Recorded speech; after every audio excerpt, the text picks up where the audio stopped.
mabuting balita ngayon ay sinugo na Jesus ang kanyang mga alagad na parang mga tupa sa gitna ng mga asong gubat. Ipinapaalala niya na ang misyon ay hindi laging madali o ligtas. Ang alagad ni Kristo ay dapat maging handa sa anumang pagsubok, pagtanggi at panganib.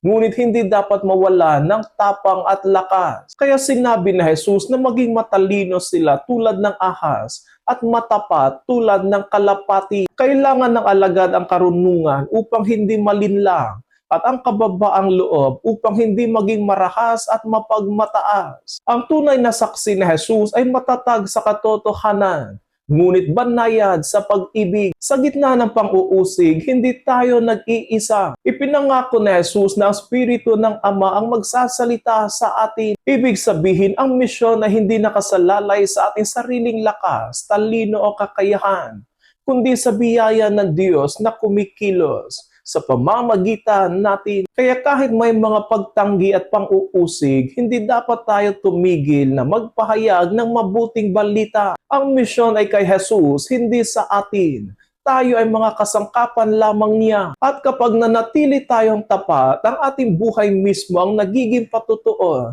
na si Jesus ay buhay at kumikilos sa mundo.